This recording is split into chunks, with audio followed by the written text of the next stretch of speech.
Olá a todos, bem-vindos a mais um episódio do Projeto 230.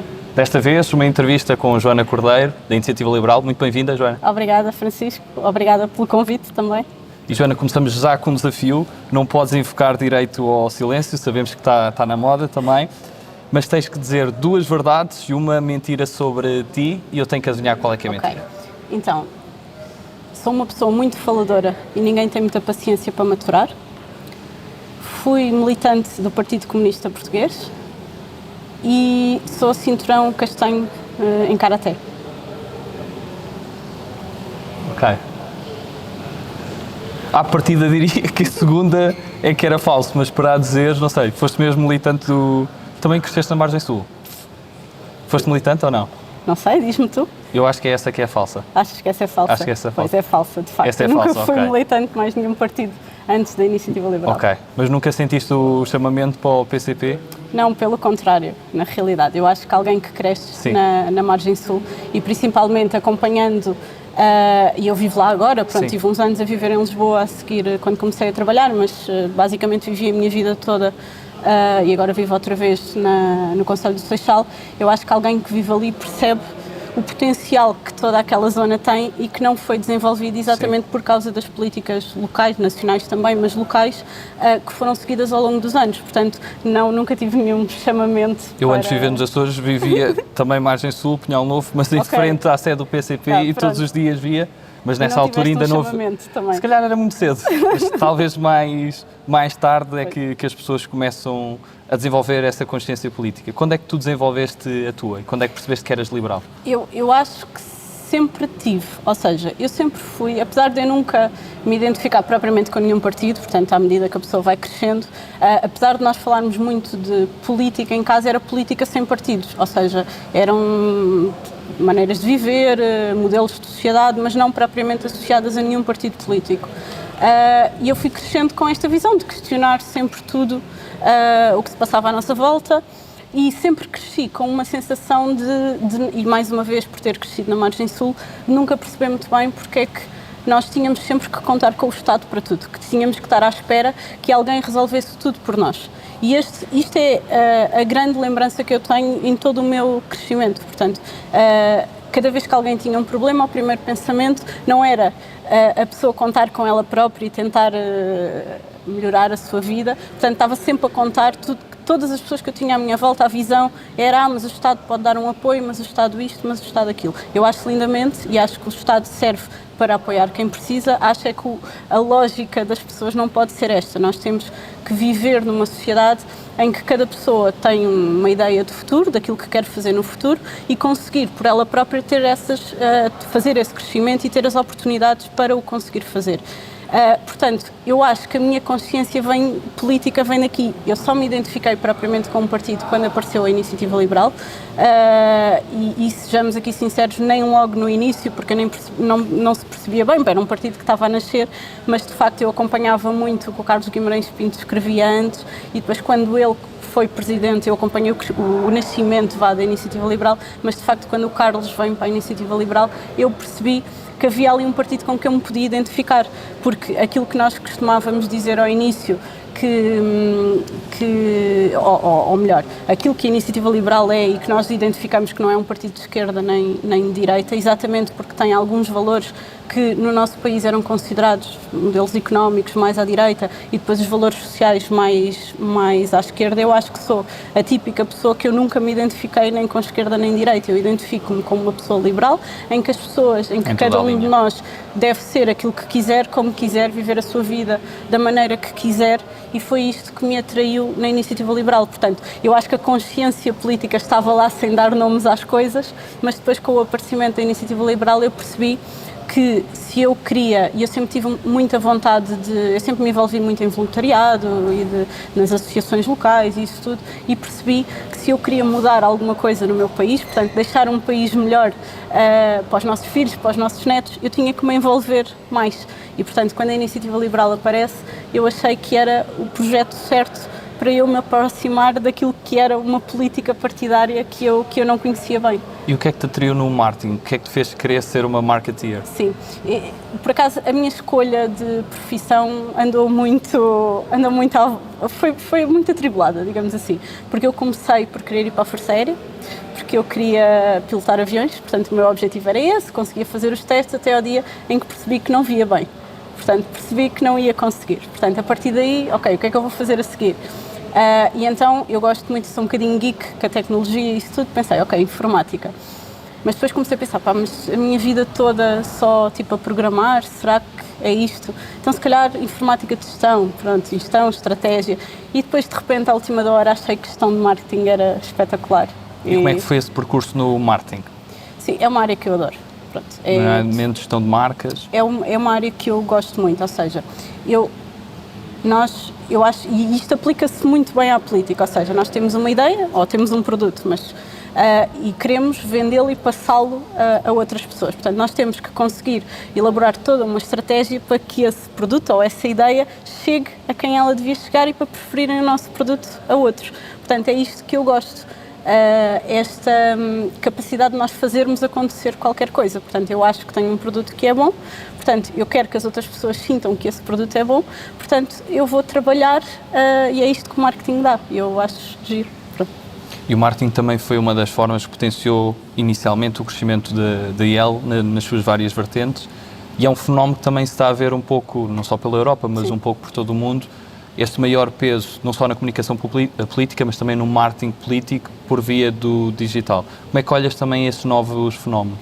Eu acho que é isto que eu estava a dizer. Nós, não importa nós termos um excelente produto se não o conseguirmos passar às pessoas. Portanto, e eu acho que a política, até uma certa altura, não chegava às pessoas, pelo menos era a sensação que eu tenho, eu enquanto jovem, mesmo quando comecei a trabalhar, que já era uma pessoa atenta e eu não tinha, ou seja, eu acho que não havia, tudo bem, nós não tínhamos tantas redes sociais, a internet começava a aparecer, todas aquelas coisas, eu acho que estas ideias não chegavam às pessoas, era muito mais difícil antes as pessoas conseguirem perceber o que é que, nomeadamente, cada partido defende, eu acho.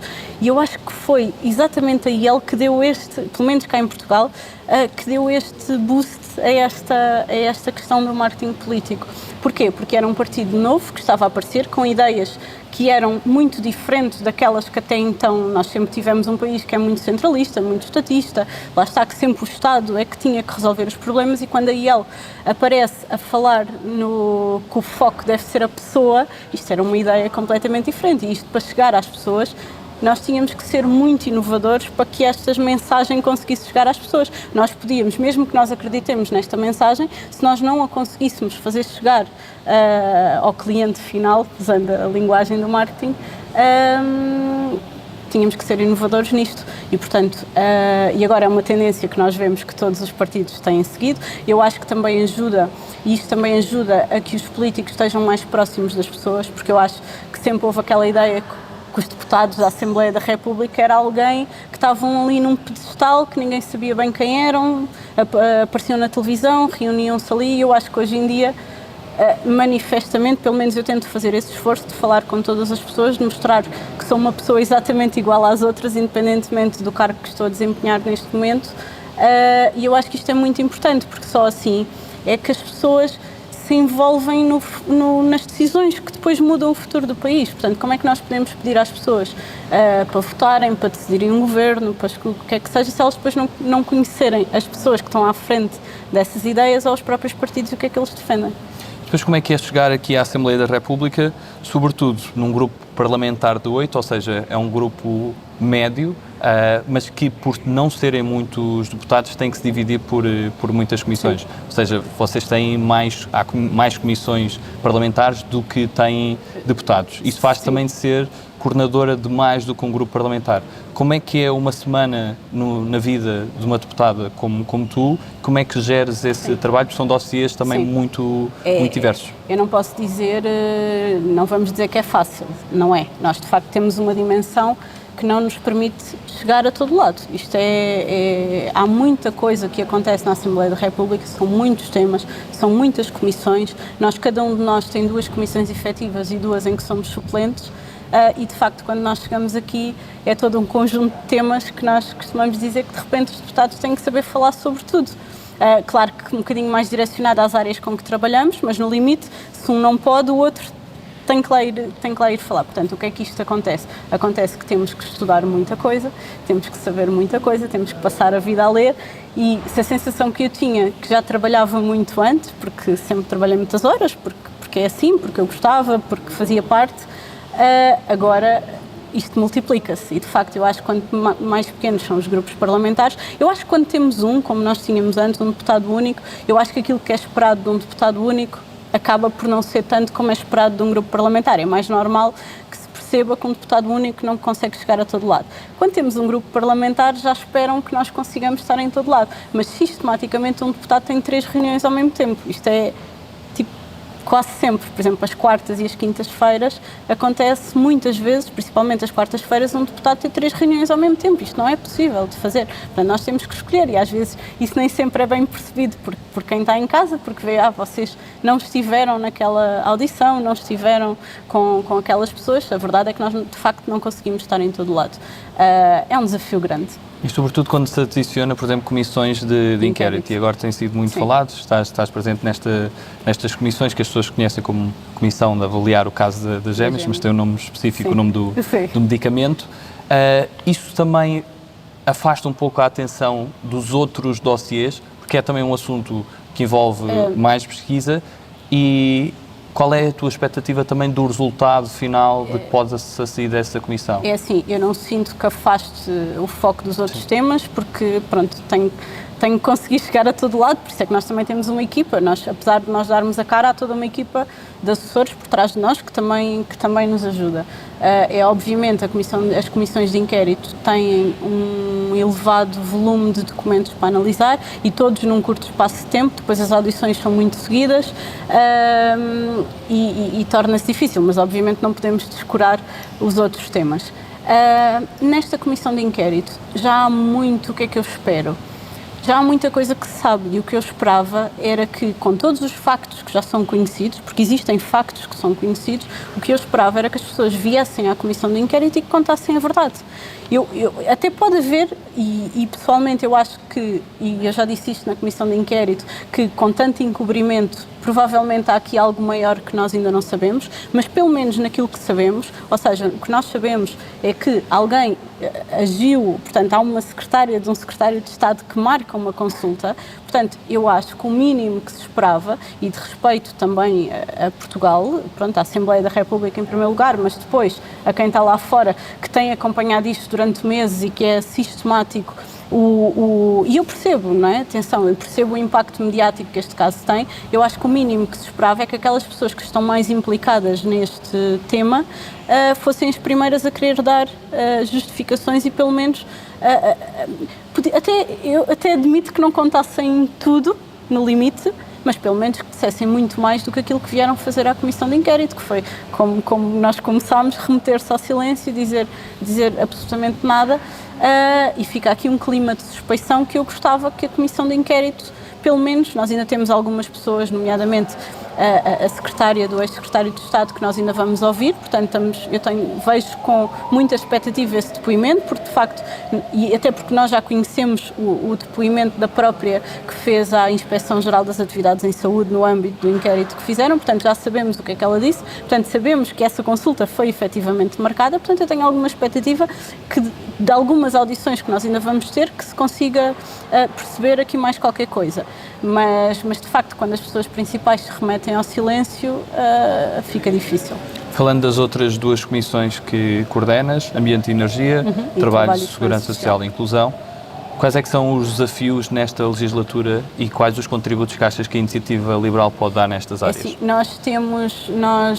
no caso da Comissão de Ambiente e Energia, nós temos um manifesto do Crescimento Verde, que é conhecido, que tem ali um conjunto de ideias daquilo que a Iniciativa Liberal propõe. Eu acho que o ponto fundamental é a aposta que nós temos que fazer na transição energética, na descarbonização, para o combate às alterações climáticas. Eu acho que aqui um ponto principal é, de facto, a aposta nas energias renováveis. E nós temos um país que em que as energias, ou o custo da energia, portanto a aposta na energia renovável que faz com que depois o custo da energia seja mais baixo, pode ser uma grande vantagem competitiva que o país pode ter. Ou seja, eu acho que nós nos últimos anos nunca tivemos uma possibilidade de ter uma vantagem competitiva tão grande como nós temos com um custo de energia baixo, exatamente apostando nas renováveis. E o que porque nós temos muito sol, temos vento, portanto há aqui... E o que nós temos que garantir nesta legislatura é que, de facto, os processos de licenciamento, de aprovação e de entrada em funcionamento de novos parques eólicos, parques solares, que sejam rápidos e que sejam céleres e que nós consigamos aproveitar esta oportunidade. Portanto, eu diria que na área do ambiente e da energia este é assim o grande ponto principal. No caso do trabalho, nós temos uma lei, e eu vou aqui focar mais na questão das leis do trabalho, nós temos um mercado de trabalho que tem leis muito rígidas, ou seja, que não dão a flexibilidade necessária às empresas para elas poderem crescer. E se nós conseguirmos simplificar, nós, por exemplo, tivemos agora, o ano passado, a aprovação da Agenda do Trabalho Digno, que foi aprovada apenas com a maioria absoluta do Partido Socialista. Basicamente, uma agenda que não agradou nem aos patrões nem aos sindicatos. Os patrões continuam a dizer que é uma agenda laboral muito rígida e os sindicatos dizem que não protege devidamente os direitos dos trabalhadores. E é aqui que tem que estar o equilíbrio. Qual é a nossa preocupação? É que em primeiro lugar, que as empresas e os trabalhadores devem conversar, nomeadamente através das comissões de trabalhadores, que devem ter um peso maior nas negociações com as administrações das empresas para decidir. Os trabalhadores defendem os direitos deles, as administrações defendem os direitos da empresa e aqui no equilíbrio vai haver vantagens. E o nosso esforço aqui é tentar ao máximo que estas duas partes consigam conversar, ou seja, nós não vamos dar, como é que é de dizer, o mercado de trabalho não vai ficar melhor porque nós criamos legislação laboral rígida. O mercado de trabalho vai dar mais oportunidades de emprego se as empresas crescerem e gerarem riqueza, gerarem oportunidades e darem essas oportunidades às pessoas. Portanto, o desafio principal é garantir que temos uma lei laboral equilibrada e que permita esta flexibilidade às pessoas e às empresas para que existam mais oportunidades. Este é o desafio principal, que é difícil, eu sei, mas o foco é este. Este governo fez ontem 100 dias e já ouviste nestas duas comissões as duas ministras também, tem um perfil também diferente. Na realidade ouvi só trabalho primeiro, porque sim. Mais de ontem foi, como eu estava a dizer, foram exatamente as duas ao mesmo tempo. E neste sentido, achas que há uma mudança de políticas que começa-se a sentir ou ainda é cedo? Eu acho que há. Quando este governo é eleito porque o país queria uma mudança. Portanto, se o país quisesse continuar com as políticas socialistas que nós tínhamos até então, portanto, há 8 anos que nós estávamos a ser governados pelo Partido Socialista, se o país quisesse continuar, tinha dado a vitória ao Partido Socialista. Não aconteceu. Portanto, o que se espera é que, de facto, as políticas sejam muito diferentes. Eu acho que em 100 dias não se muda o país. E nós temos, eu acho que há muitas medidas que vão no caminho certo, nós temos visto alguns pacotes, eu aqui gostava de destacar mais aqueles que já são mais conhecidos, na área da justiça, o pacote da economia, o pacote da saúde, há intenções que vão no sentido positivo, agora nós temos que ver o que é que isso significa concretamente. Por exemplo, e o que nós temos achado, ou daquilo que temos visto, mas novamente são 100 dias, nós, com tudo o que está feito para trás ou tudo o que não foi feito para trás, nós não mudamos o país, ou o governo não muda o país em 100 dias. Mas o caminho, ou pelo menos a visão, está lá, nós temos é que ver no concreto. E o que nós achamos, Iniciativa Liberal, é que a ambição tem sido pouca. Por exemplo, nós vimos isso no debate do IRS. Mesmo que não aprovassem a proposta da Iniciativa Liberal, que era efetivamente uma redução de impostos mais ambiciosa, a proposta do PS e do PSD são muito próximas. Portanto, se as pessoas esperavam aqui que fosse haver uma grande diferença, isto não se está a ver. Portanto, eu acho que ainda estamos numa fase de dar um bocadinho o benefício da dúvida. e acho que os ministros têm tido, e por exemplo no caso da Ministra do Trabalho, que foi a audição que eu acompanhei agora, houve uma postura assertiva de querer negociar, de ouvir a concertação social exatamente para alterar, por exemplo, neste tema que eu estava a falar da legislação laboral, ou seja, ouvir quem está no terreno para perceber quais são os problemas. Há uma forte aposta nisso. E isso é um ponto positivo, mas dizer que se vai falar com a concertação social não chega. Ou seja, convinha haver mais qualquer coisa do que é que querem efetivamente fazer. Portanto, eu acho que ainda há muitas intenções, há poucas ações, mas acho que também ainda estamos numa fase de dar um bocadinho o benefício da dúvida, porque pronto, não mudamos tudo o que não foi feito em 100 dias. Não é? Joana, passamos à parte das escolhas. É aquela parte mais dinâmica que às vezes vai parar ao Twitter. Eu não estou lá, Vamos não ver se vejo. eu não faço aqui nenhum. A primeira é igual para todos. Humildade ou ambição? Eu vou escolher ambição. Cães ou gatos? Não, se quiseres justificar, podes justificar. Não, queria só dizer porque eu acho que nós somos um país pouco ambicioso e que nos contentamos com pouco. Portanto, eu acho que ambição não é uma palavra que tem que ser vista num lado negativo, por muito que a humildade seja importante. Acho que somos um país que podia ser muito mais do que aquilo que é e isso vem pela ambição. Cães ou gatos? Cães. Bardella ou Mélenchon? Esta começam as difíceis. Nenhum. Reagan ou Kennedy? Eu tenho muita dificuldade em escolher figuras com as quais eu não lido no dia-a-dia, porque uma coisa é aquilo que nós vemos, outra coisa eu não quero escolher. Campo ou cidade? Cidade. Sunak ou Starmer? Voltamos às pessoas.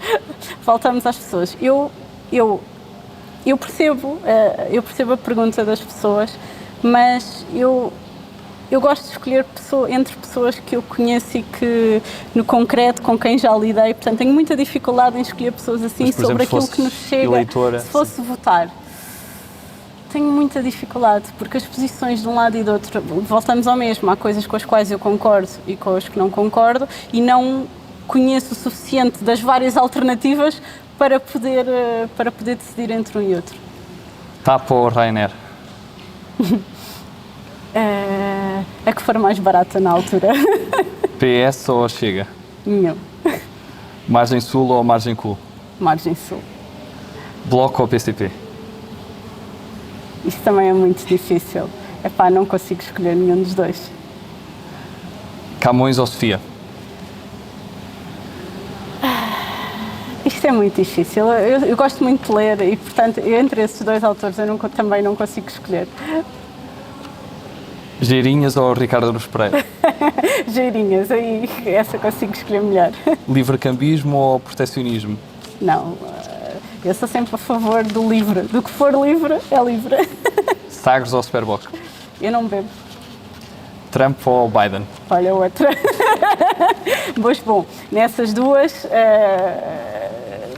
pronto, sendo mais conhecidas as posições, eu acho que como o Biden defende uma defesa intransigente da Ucrânia, seria a minha escolha. Michelle Obama ou Biden?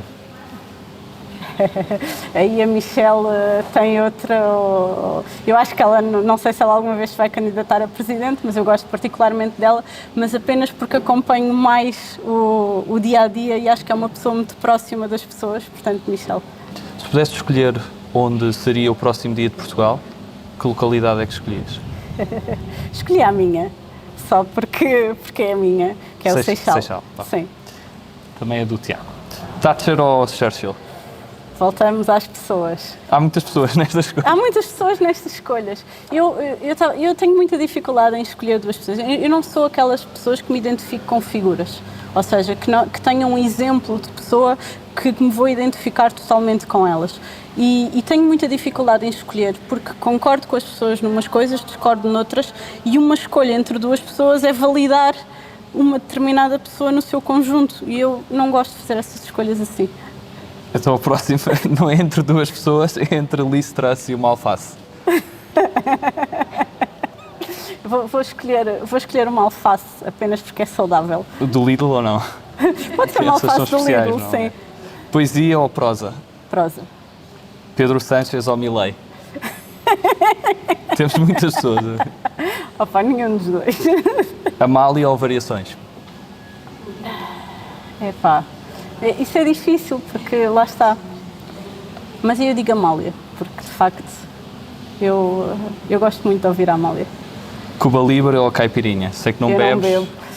E sinceramente, bem, uma caipirinha eu sei o que Sim. é, a outra não sei bem. Cuba Libre Portanto, é giro porque eu acho que até é simbólico para um liberal, porque é basicamente o rum de Cuba com a Coca-Cola marca pois, americana. olha, posso voltar à coisa, como tem livre no nome. Pode ser um simbolismo. Imagina que és convidada para falar numa escola, pode ser numa escola secundária, e tens que sugerir um deputado de outro partido, que era a pessoa que recomendavas, a pessoa que te vinha à cabeça. Mas para ir debater contigo, comigo, por exemplo. para debater comigo, escolhi a Joana Mortágua. Joana Mortágua. Porque nós temos debatido já várias vezes e é uma pessoa com quem eu gosto de debater. Passos Coelho ou Cavaco Silva? Voltamos ao mesmo. Pá, não vou escolher entre esses dois também. E quem é que devia ser o ponta de lança titular da seleção? Não vale Bernardo Blanco. Olha, e era Não mesmo está quem convocado. eu ia Dos convocados, dizer. dos Eu acho convocados. que ele joga tão bem à bola e está sempre a jogar à bola. Eu acho que era dos convocados. Eu acho... Eu vou dizer que devia ser a mesma ao Ronaldo, Ok. porque está toda a gente a dizer que ele está velho, mas ele é, É o assunto mais divisível do Ele é da país. minha idade, portanto eu não posso dizer que ele é velho, portanto eu acho que ele está lá lindamente, porque é um jovem. E 230 ou 180? 230. E se pudesse escolher, ou se tivesses que escolher um país para te mudar, ou seja, não vivendo em Portugal, que país é que escolhias? É assim... Olha, escolhi a Suécia, mas é porque o meu melhor amigo vive lá. E se pudesses convidar uma pessoa para almoçar com quem nunca tenhas tido essa oportunidade, até pode ser uma pessoa que não conheças de todo, personagem nacional, internacional, quem é que seria essa pessoa? Isto volta àquilo que eu estava a dizer antes. Eu tenho muita dificuldade em ter figuras de exemplo com quem eu me identifico ao ponto de admirar muito. Portanto, tenho muita dificuldade em escolher. Olha, almoçava contigo. Obrigado. O que é que consta normalmente na tua playlist? Olha, se eu disser aqui, depois passo vergonhas. Portanto, eu só ouço música normalmente no carro. Portanto, é muito Sim. raro eu ouvir música fora do carro. Portanto, é o que tiver a dar na Mas tens algum na gosto rádio. preferido ou artistas? Eu gosto, por exemplo, de coisas como Ed Sheeran, assim, coisas calminhas, assim, pronto. E podcast? Este assim acho que não me envergonha muito. Podcast alguma coisa? Eu não ouço podcast. Eu sei, é uma falha Sim. minha, mas eu não ouço. E em termos de séries, alguma coisa que costumes ver mais? Epá, eu, na ótica do que nós já começámos a falar, de um grupo parlamentar de 8 Sim. deputados, eu tenho muito pouco tempo livre para... Ou seja, o pouco tempo livre que tenho, eu tento compensar os amigos com as coisas que eu não consigo fazer. Portanto, acabo por nem leio menos do que devia, ouço pouca música, não vejo séries, não vejo filmes. Portanto, isto parece que a vida de um deputado é assim um bocado triste, não é? Mas consegues ver Mas, ou ler coisas ou ver fora da política? É raro, é muito raro. Mas em termos de música estavas a dizer que o teu gosto era mais estranho? Gosto de coisas assim tipo Ed Sheeran. A Sim. malta às vezes diz coisas muito evoluídas, tipo a Mariana no outro dia fez um vídeo cheio de bandas assim mais de culto. Eu confesso, pronto, ouço assim coisas Agora mais está na básicas. moda os jornais fazerem playlists dos Exato. candidatos. E eu acho que é tudo muito assim, muito erudito. Sim. E pronto, eu não tenho. Achas de que é um facto. bocado aproveitamento eleitoral? às vezes? Acho um bocadito, acho que toda a gente gosta de parecer mais, ou de parecer mais importante, ou de mais erudita do que aquilo que é, e depois se calhar estão a ouvir sem desprimor bem, agora ia dizer as Spice Girls, mas isto era do meu tempo, mas algo do género. Qual é que é o país que nunca visitaste e gostarias mesmo de visitar? O Japão. Japão? Por alguma razão? Civilização? Sim, porque eu acho que é um país muito desenvolvido, com uma cultura diferente. E de facto já lá tive para ir em 2020, mas depois Covid e não deu para ir, e agora ainda não marquei a viagem, mas era o país que eu gostava de conhecer.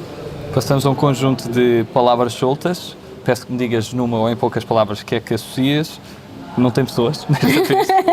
E a primeira é um conjunto de palavras: mineração em mar profundo. Uma complicação. Direito à não autoincriminação.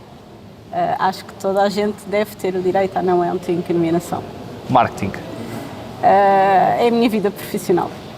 Santa Casa. mais uma bela confusão. Verdade. O que devemos sempre procurar, vou dizer assim. Social-democracia. Gosto mais do liberalismo, Alojamento local. para defender. Estafetas. Para defender também, mas garantindo-lhes a liberdade que também têm que ter na sua atividade. Imigração. Um problema que temos que resolver, mas que temos que resolver percebendo que todas as pessoas têm o direito de procurar uma vida melhor. Elevador social. O nosso está estragado e está mais do que na altura de pormos o elevador social a funcionar. Meritocracia. Algo que se perdeu, e eu acho que vem um bocadinho como há pouco falámos, da falta de ambição. Eu acho que todas as pessoas olham para o mérito como se fosse uma coisa má. Portanto, nós neste país, quando... Lá está, vemos o mérito como uma coisa má, portanto, quando nós defendemos que os melhores devem ser premiados, isso não significa que as pessoas não tenham que ter a oportunidade de melhorar a sua vida, mas de facto as pessoas têm que ser distinguidas, e porque as pessoas só se esforçam e só lutam por melhor se perceberem que isso tem uma vantagem no fim, portanto, que se forem melhores e esse mérito for premiado, que isso que é o que faz sentido, pelo menos para nós. Vergonha. Vergonha. É uma palavra que agora parece que não se pode usar. E é muito utilizada ainda. Ação climática. Eu vou pôr a coisa assim. Está a ser usada para algo que não tem nada a ver com o clima. Corrupção.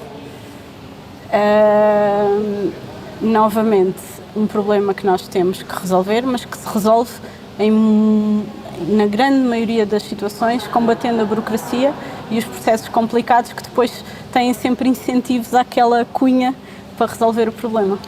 Inteligência artificial. Algo com que vamos ter que lidar, mas que eu, como disse há pouco, que sou um bocadinho geek, acho que é algo que vai ser muito, muito útil. Compromisso.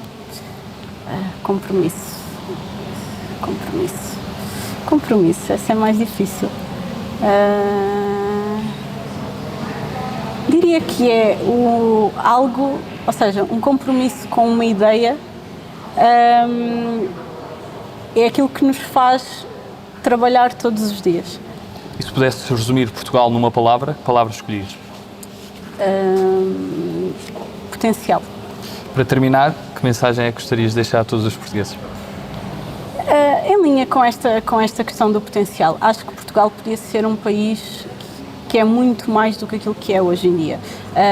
Por muitos fatores, acho que não temos tido as políticas certas ao longo de muitos anos, mas principalmente acho que, e se calhar por não termos tido as políticas certas, é que as pessoas estão de certa forma acomodadas à situação em que vivem. E nós olhamos para outros países em que as pessoas têm vidas muito melhores, que recebem salários muito melhores, e isso aconteceu com políticas que funcionaram, portanto não é só uma questão cultural. E acho que nós temos todo o potencial para podermos ser muito mais e que não está a ser devidamente aproveitado. Joana, muito obrigado pela tua participação. Obrigada. Obrigado. E lá em casa, até à próxima. Contem com mais entrevistas a estes 230 deputados aqui na Assembleia da República. Até à próxima.